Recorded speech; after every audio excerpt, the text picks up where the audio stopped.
uh, what we got the result that magnetic field B due to this wear at a point P is mu naught by 4 pi I divided by D and cos of theta 1 minus cos of theta 2. This was the result.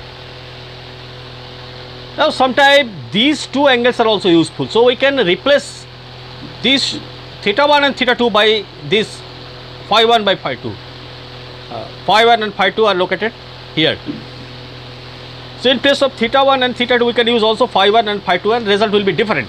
So we can replace theta 1 by phi 1, mu naught by 4 pi. We will use simple geometry of our 9th standard. Cos and your theta 1 we can replace this angle is 90 degree. So your theta 1 is equal to 90 degree minus phi. It is going to be 90 degree minus phi 1 minus cos of theta 2, and theta 2 can be replaced by phi 2, and your theta 2 it is an exterior angle, so 90 degree plus phi 2, 90 degree plus phi 2. So your B is equal to mu naught by 4 pi I divided by D, this distance is D, is equal to mu naught by 4 pi I by D and cos 90 degree minus phi. For theta 1 we have written 90 degree minus phi 1.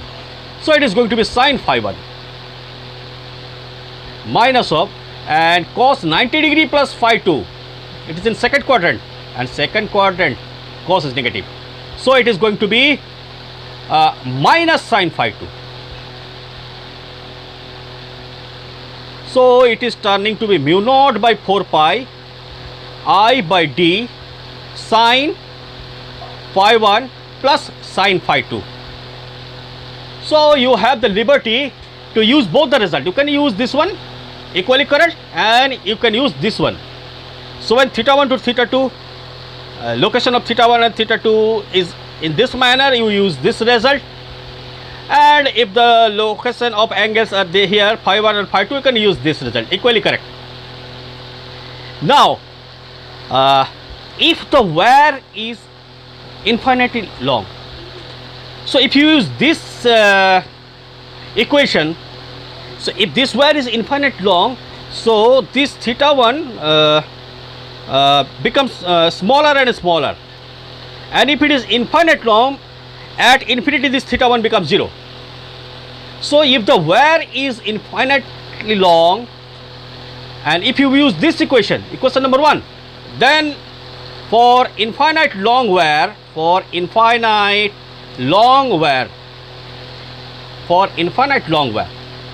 B is mu naught by 4 pi I by D, and for theta 1 it is 0 degree, that is your cos 0 degree, minus of, and this theta 2, if it is infinite long, this theta 2 keep on increasing and finally it will become 180 degree. This theta 2 will become 180 degree. So at infinite long wire, for infinite long wire, the theta 2 is going to be 180 degree. So it is going to be mu naught by 4 pi I by D 1 minus, and cos 180 degree is minus 1. So it is going to be mu naught by 4 pi I divided by D and 1 plus 1, that is into 2, and you can cancel 2 and 4 here. Now if you wish to use this equation, so in that case, if the wire is infinite long, this angle will increase, and increase up to what extent? It will increase up to 90 degree. And phi 2 also, if the wire is infinite long, phi 2 will also increase, and it will increase up to what extent? It will increase up to 90 degree. So if you want to use equation number 1, then it is going to be for if you want to use equation number 2, this one, for this one phi 1 is going to be 90 degree and phi 2 is also going to be 90 degree for infinitely long wire.